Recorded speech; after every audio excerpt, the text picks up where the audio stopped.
Sasa mbona sasa amesema kul huwallahu ahad Allahu, yeye ni Mungu mmoja. Alafu mbona kwenye la uqsim biyawm al-qiyama anasema tunaapa kwa siku ya kiyama? Kwa nini anaweka wingi? Hasa hapo ukiwa maamuma inabidi upate maulama atakaye kufafanulia kwa nini hapa aseme yeye ni mmoja, hapa ameweka wingi. Ya Prophet IPM. Tuingie moja kwa moja kwenye Biblia. Wewe unapoisoma Biblia, kwa sababu najua viongozi wa dini, manabii, mitume, wachungaji, mnasoma Biblia. Wewe unaposoma Biblia unavyoiona ile kwa Mkristo, unaona yale ni maneno ya wanadamu kumhusu Mungu au ni maneno ya Mungu mwenyewe akiongea na wanadamu? Yale maneno ndani ya Biblia ni maneno ambayo Mungu alikuwa anaongea na watu, alafu wale watu wanaandika. Ukisoma kitabu cha Luka, au huyo Luka mwenyewe, tumuongelee huyo Luka mwenyewe. Luka ni mwandishi, Luka ni msomi, Luka ni daktari. Kwa hiyo hawa watu walikuwa na take information wanazozisikia kwa nani? Kwa Kristo. Wanafanyaje? Wanaandika. Kwa hiyo kuna issue ya Luka, kuna issue ya Mathayo, kuna issue ya Mtume Paulo, walikuwa wanaandika. Unaona yote ambayo Yesu alikuwa anafanyaje? Anayafanya. Ukiangalia kama amri 10. Amri 10 sio kitabu. Amri 10 sio karatasi hizi. Amri 10 ni maneno ambayo yaliandikwa kwenye nini? Kwenye mawe. Kwenye jiwe. Wanasemaga mbao. Mbao za mawe. Ilianza mwamba, ilikuwa ni mwamba kwa sababu ilikuwa ni juu. Sasa wao katika yale mambo ya transformation, si ndio? Ndio sasa wakawa wanakuja mwisho wa siku tumepata kwenye makaratasi haya. Lakini zamani ilianza kwenye mwamba, kaja kwenye mwamba tukavuka kidogo teknolojia ikaja kwenye hayo mambao, baada ya mbao imekuja mpaka kwenye nini? Kwenye ngozi. Kama mahekalu taarifa nyingi zilikuwa zinaandikwa kwenye nini? Kwenye ngozi. Kwa wanafungua ile ngozi alafu zinasomwa pale amri za Mwenyezi Mungu. Kwa leo imekuja teknolojia mpaka mwisho wa siku tupo kwenye makaratasi. Kwa hiyo kama hivyo ilivyokuwa imeandikwa, sawa.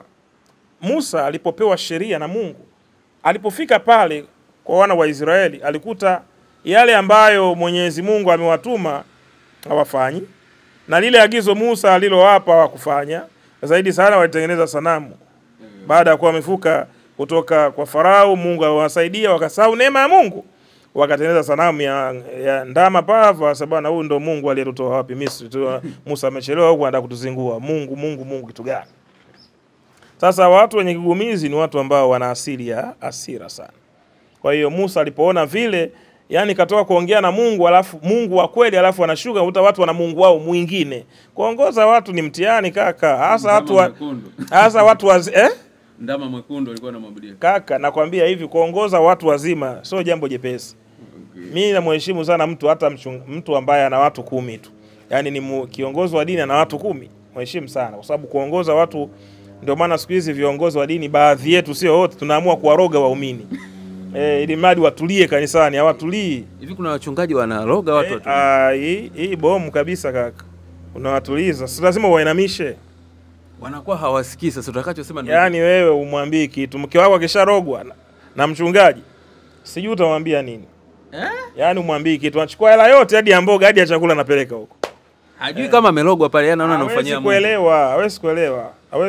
Uwezi ukaambiwa eti utoe ulimi, ulambwe ulimi na mchungaji afu ukatoa ulimi. Hiyo inabidi uwe, yani sio akili ya kawaida.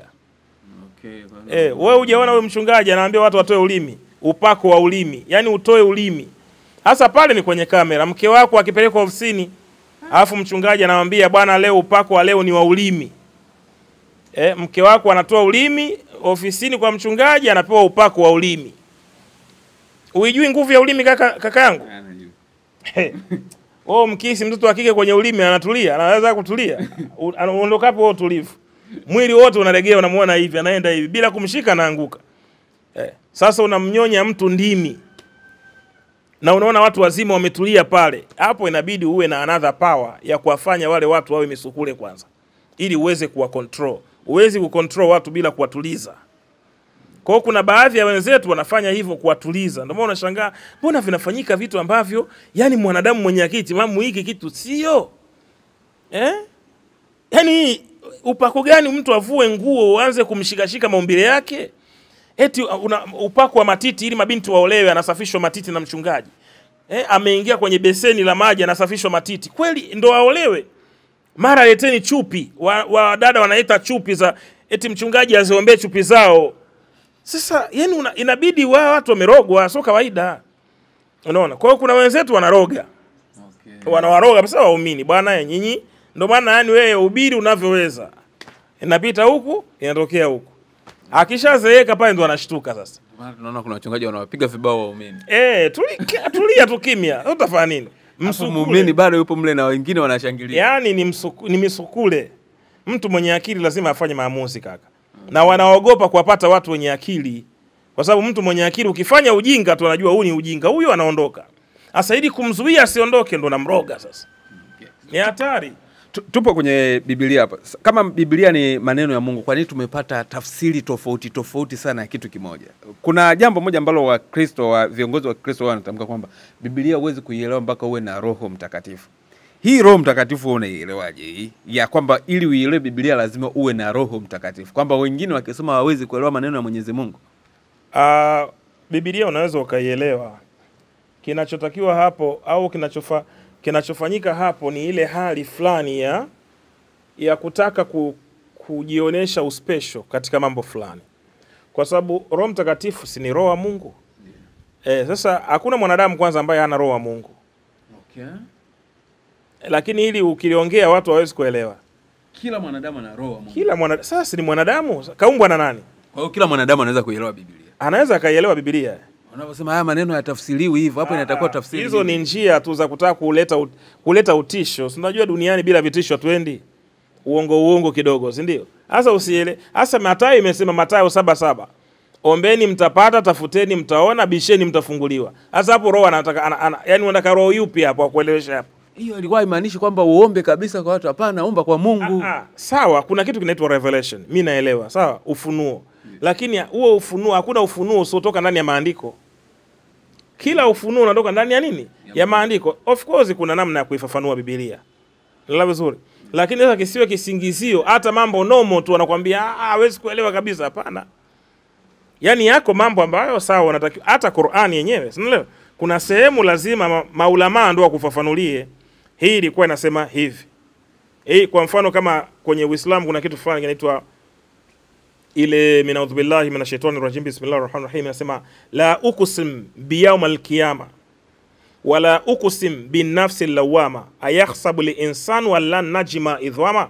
Mwenyezi Mungu au Allah Subhanahu wa Ta'ala anasema ninaapa kwa siku ya kiyama, na tunaapa tunaapa kwa nafsi itakayojilaumu. Sasa ukiisoma ile aya haisemi ninaapa mimi Mungu, kwa sababu Mungu si ni mmoja. Kul huwallahu ahad Allahu samad lam yalid wa lam yulad wa lam yakul lahu kufuwan ahad. Sema kul huwallahu ahad, Mungu ni mmoja, hakuzaa hakuzaliwa, wala hana anayefanana naye, wala hana mshirika. Sasa mbona sasa amesema kul huwallahu ahad Allahu, yeye ni Mungu mmoja, alafu mbona kwenye la uqsim biyamal qiyama anasema tunaapa kwa siku ya kiyama? Kwa nini anaweka wingi?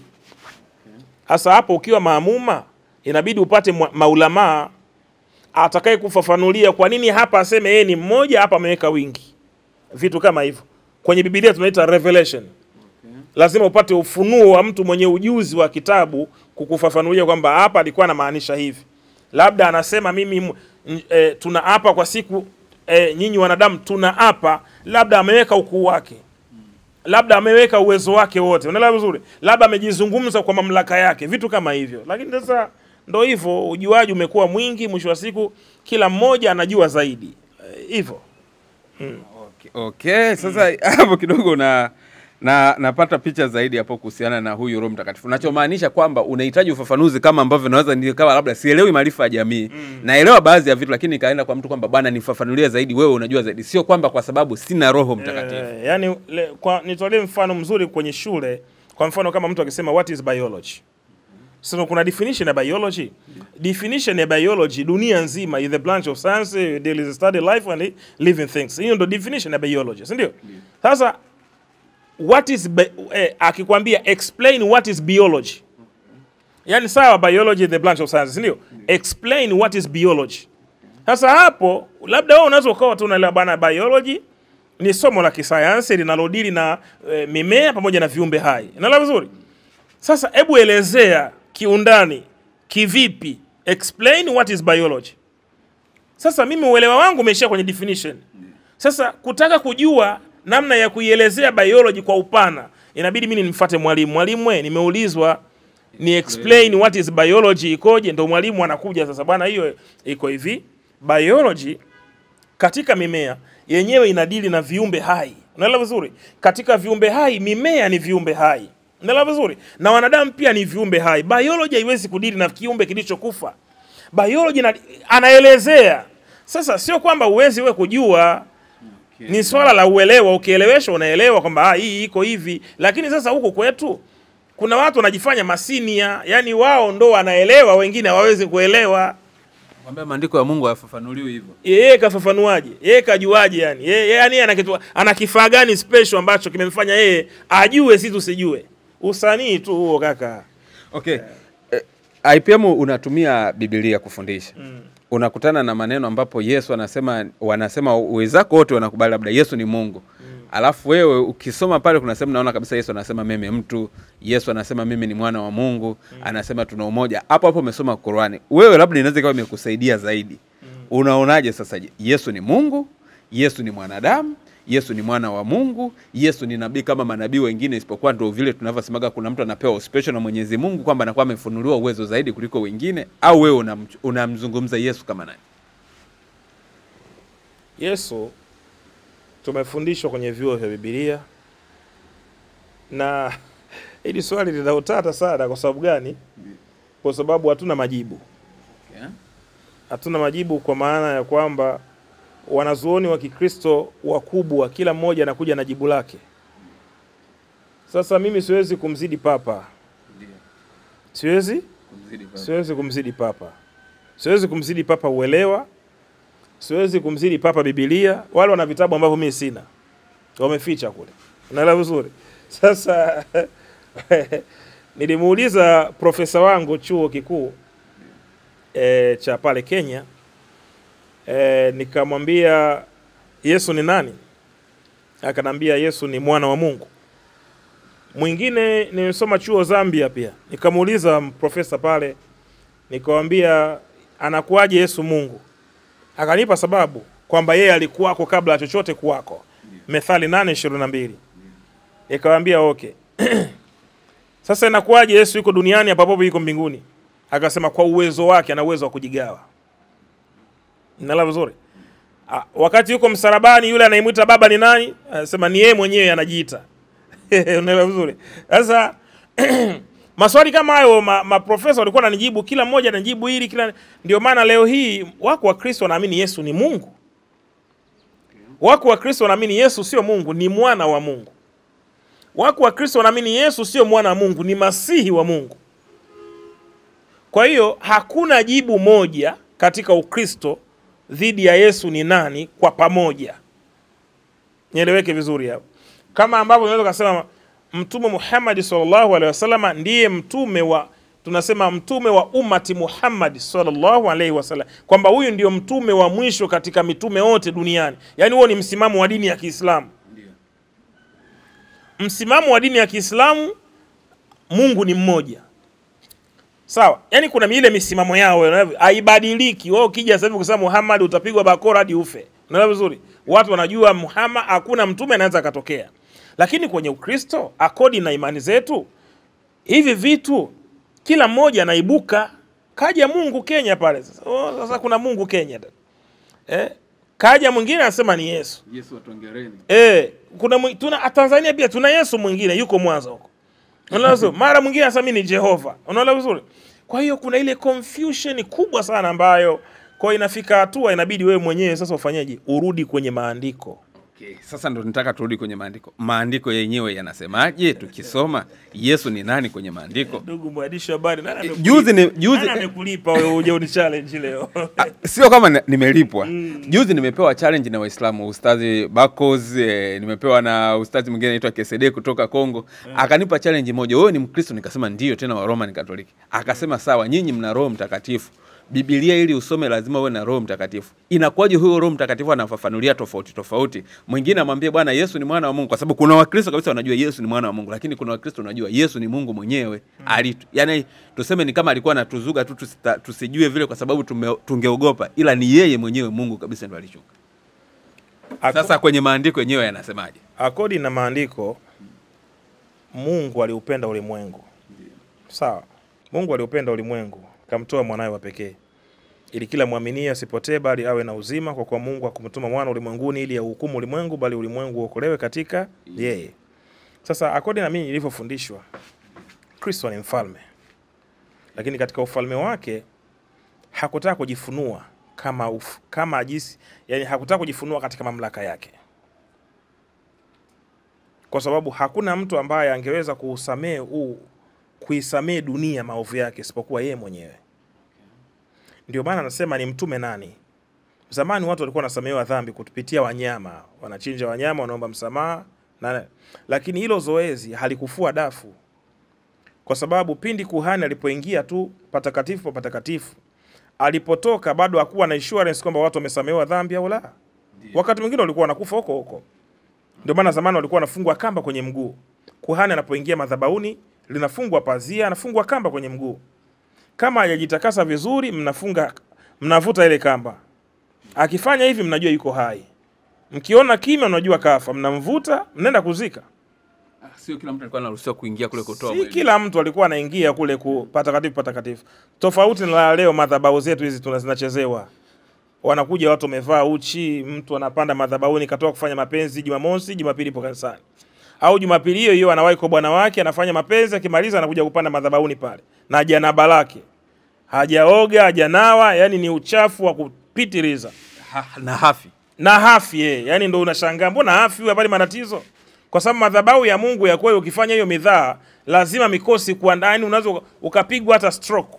Okay. Yani ukapigwa mapigo, yani Mungu alikuwa na react sana. Kwa hiyo kuna ile hali fulani lazima tukubali kuwa madhabahu zetu pia zimepoa. Hazina ule utisho wa Mungu, ile presence ya Mungu, kwamba bwana ukigusa pale mambo yanatokea. Ndio maana tumeona vitisho vingi vya wahubiri. Nakupa siku 7. Siku 7 zinaisha, wiki jamaa anakunywa nabii na anakutukana tena. Anakuambia wewe mjinga unifanye chochote. Unafanya sababu wanajua madhabahu zimepoa, hazina hizo nguvu wanazozitangaza. Kwa hiyo Yesu Kristo alipokuwa mbinguni aliona hakuna mtu anayeweza kulimaliza hilo tatizo. Kwa hiyo maandiko anasema akaamua kushuka yeye mwenyewe kwa mfano wa mwili. Umeelewa vizuri? Ndio maana ujauzito wake haukuweza kuzaliwa na nani? Haukuweza kushirikiana na mwanaume. Maandiko anasema malaika Gabrieli alikuja akamfuata mwanamwali bikira. Akamwambia utapata mtoto, lakini mtoto huyu sio kama wengine. Hiki kilichowekwa ni kitakatifu. Kwa sababu tungeingiza mambo tena ya wanaume hapo sasa ingekuwa sio tena utakatifu. Kwa hiyo Yesu hakushirikishwa mapenzi. Yani hakuzaliwa mpaka watu wafanye mapenzi. Ni kitu kiliingia tumboni, mtoto akaletwa duniani. Akazaliwa. Lengo litimie neno Emmanuel, Mungu pamoja nasi. Akaja akakamilisha kazi yake msalabani. Yohana 19:30 baada ya kupokea siki alisema yote yamekwisha. Akamaliza kazi yake. Na mtu kama anaweza akaweka doubt kwamba Mungu hawezi kushuka duniani, basi sisi hatuwezi kuishi mbinguni. Okay. Kwa sababu mtu anaweza kukwambia hebu fikiria kwa akili zako za kibinadamu. Yaani kweli Mungu ashuke duniani? Yaani Mungu kabisa ashuke duniani, yaani eti aje afe. Kama unaweza ukadauti hivyo, tusiamini kwamba kuna mbingu. Okay. Mbona tunasema tutakaa na malaika, sijui tutakaa na nani, si ndio? Kwa nini tunaamini Mungu Sasa ukisoma kitabu cha Mwanzo, hivi ni vitu vya kawaida tu, ni vile tu tuna watu, unajua mtu akishaamua kuitetea dini yake anaitetea dini yake kwa nguvu zote. Na yuko tayari hata kutokana kudhalilisha ili mradi aletee dini yake. Unajua mwanzo Mungu alikuwa anashuka kwenye bustani ya Eden. Kweli. Inawezekana? Sasa kama Mungu alikuwa anashuka kwenye bustani ya Eden, inashindikanaje Mungu huyo akaamua kushuka kwa staili nyingine? Mungu anaweza akaja tu akashuka kwenye ikulu, akaongea na rais kwa njia labda hata ya msaidizi wake. Wewe hujui Mungu anasema alituma malaika wake kwenda Sodoma na Gomora. Ndio. Walipofika pale wakajibadilisha wakawa wanadamu. Ndio. Wakaingia kwa Ibrahimu. Ibrahimu akasalimiana nao, akawapa chakula. Baadaye ndo anambia Bwana, sisi watu tumetumwa na Mwenyezi Mungu kuja kuangamiza Sodoma na Gomora. Linawezekana. Lakini kwa sababu kila mmoja na ile uelewa wake wa mambo. Anasema haiwezekani bwana, yani Mungu ashuke, yani Mungu afanye hivi, Mungu sijui anyonye, Mungu si unaelewa vizuri. Yani mambo ya kimwili yale tunayaleta katika mambo ya kiroho. Yani mambo ya kiroho. Mambo yote ya imani ni mambo ya kiroho. Yani ukisikiliza mafundisho ya huku, ukifundisha mafundisho ya huku, kuna story ukipewa unasema, jamani, mbona kama uongo huu?" Unaelewa vizuri? Kwa sababu ni vitu vya kufikirisha. Ni sasa leo mimi nikwambia bwana, nimetokewa na Musa, Nabii Musa. Au nimetokewa na Elia. Wewe huwezi kuamini, wewe utaamini nikikwambia nimetokewa na jini. Yani wewe nikikwambia bwana jini kanitokea. Mwanangu hebu niambie ukuogopa? Ulisisimka? Yani kuna vitu wewe utaviamini kwa sababu ndio dunia tuliyopo. Lakini ni jambo ambalo linawezekana. Maandiko yanasema aliacha enzi na mamlaka, akashuka kwa ajili ya kukamilisha kazi yake. Kwa sababu msamaha wa mwanadamu aliona ni yeye mwenyewe ndio anafanyaje? Anapaswa kuutoa kwa sababu toka mwanzo mwanadamu alishindwa kufanyaje? Alishindwa yani neno dhambi lilishindwa kuondoka katika maisha ya mwanadamu. Alituma mitume wakashindwa, alituma manabii wakashindwa, akatuma makuhani wakashindwa. Ngoja niende mwenyewe. Ndio ile ni mtume nani? Akashuka akaja akakamilisha kazi yake na akapaa wakiwa wanamuona anapaa. Akaondoka. Kwa hiyo ni vitu fulani ambavyo lazima watu waviangalie katika upana na kuviamini kwa sababu ni vitu vya imani. Vingekuwa sio vitu vya imani nikasema hapana.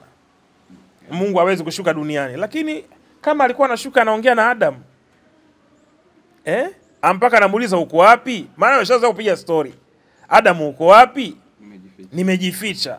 Hasa kama alikuwa anashuka kwenye bustani ya Eden, hiyo ni logic ambayo unapaswa kujua. Kama aliweza kushuka kwa Adam na Hawa, akawa anaongea na wanadamu, atashindwaje yeye kushuka duniani? Labda aje atusaidie. Akawashonea na nguo. Akawashonea yeye mwenyewe na nguo akavaa. Ngozi ya mnyama akawavika. Kwa hiyo vitu kama hivyo ambavyo ni vitu vya imani, na vitu vya imani vinaaminika hivyo hivyo kiimani. Ukitaka kuvileta katika mwili utakosea. Okay. Sasa challenge wanayotupa kwamba nyinyi ni Wakristo mnasoma Biblia. Kwa nini Roho Mtakatifu anayewaongoza kufafanua Biblia anawaongoza kwa utofauti tofauti? Huyo anamwambia kula kitimoto, anafika kwa msabato anakuambia wewe usile kitimoto. Roho Mtakatifu anakuambia abudu Jumapili, huyo anakuambia bwana shika Jumamosi. Mwingine anakuambia amri za Mungu zile ziliisha, huyo anakuambia sasa hivi tupo kipindi cha neema. Mwingine anakuambia zile amri za Mungu zishikwa, hazitakiwi zivunjwe amri za Mungu mpaka dunia yenyewe itakapoisha, mpaka siku ya hukumu. Dunia hii kwa sasa hivi vitu vingi vimetawanyika. Hakuna dini isiyokuwa na changamoto. Hakuna. Unaona kila siku watu wanapigana huko vibakora. Magomvi tunaona hadi kwenye media, wanamkimbiza imamu, wanamtoa, wanambia wewe hivi. Challenge wanapeana wao kwa wao huko, wewe sio stazi, wewe sio shehe, wewe hujasoma. Naelewa vizuri. Hiyo haiko hivyo, hiyo ni batili, hiyo ni haki. Vitu hivyo haviwezi, kila imani na hivyo vitu. Sasa tukitaka kuangaliana madhaifu ya imani, hata kwenye Uislamu wako watu ambao hawamwamini Muhammad. Wanamwamini Hussein, na wanampa value Hussein vibaya, wanajipiga makofi huko mpaka wanakuwa wekundu. Unaelewa vizuri? Kuna watu wanaitwa nini sijui. Nimetoka huko muda mrefu mpaka nimesahau. Hawa wanaamini kuoa kuna ndoa ya mwezi. Kuna ndoa ya wiki moja. Ndoa za muta. Hivyo inawezekana. Kwa hiyo kuna kwenye Uislamu kuna vitu vingi, kuna madhehebu mengi, unaelewa vizuri? Hivyo. Kwa hiyo na zina changamoto na wanapigana, wanapeana challenge, kila huyu anakubali hiki, huyu akubali hiki, unaelewa vizuri?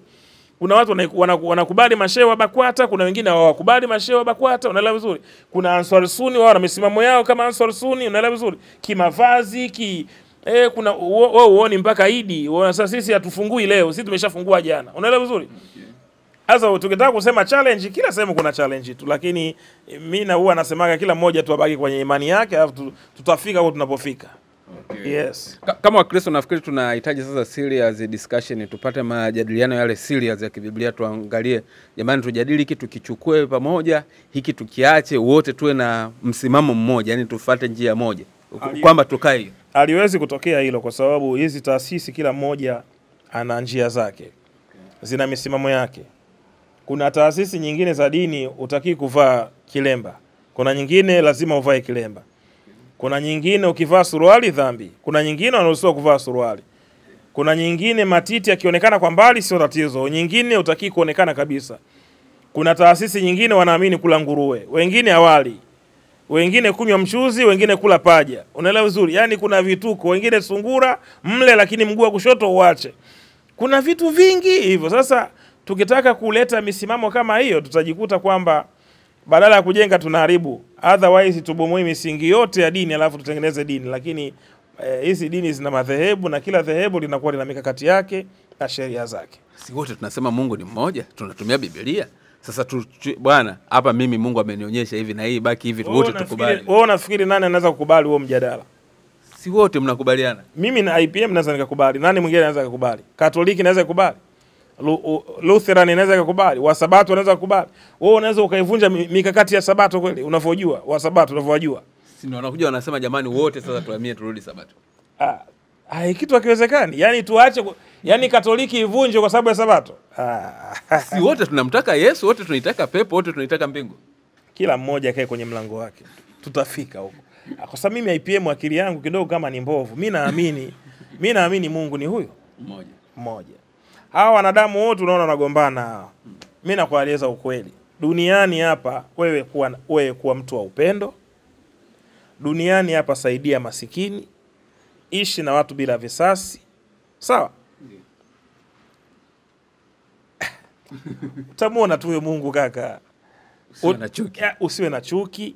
Usiwatendee watu hila. Yaani wewe kuwa mtu wa haki.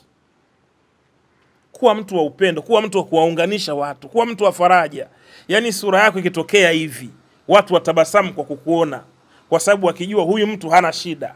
Wewe utamuona tu Mungu. Haya mengine yote haya tunaoletewa lazima utawadhe, lazima uvae nguo ndefu, lazima uvae nguo nyeusi, nyekundu, lazima usujudu hivi, tusujudu hivi, tunasujudu hivi. Haya yote haya Mungu ameyaruhusu kila mmoja afike kwake. Chama kimoja hakina nguvu kaka. Okay. Chama kimoja hakina nguvu. Yaani unavyoona hizi siasa hizi za dunia hizi. Sawa, Mungu ndo mwamba mwenyewe. Yaani Mungu anaweza kusema bwana nyie kweni Waislamu, nyie kweni Wakristo. Alafu kila mmoja, kwa sababu tungekaa sehemu moja tungekuwa wajinga sisi. I'm sorry to say this, lakini mimi naamini Mungu ameamua tu bwana kuweka haya matimbwili haya kwamba bwana ili mradi kila mmoja awe bize. Wewe sujudu, wewe sema Yesu, wewe sema Jehova, wewe sema Allah. Alafu mwisho wa siku tutakifia ambia nilifanya hivi ili mtulie, mchangamshe akili. Mngekuwa ajinga je. Basi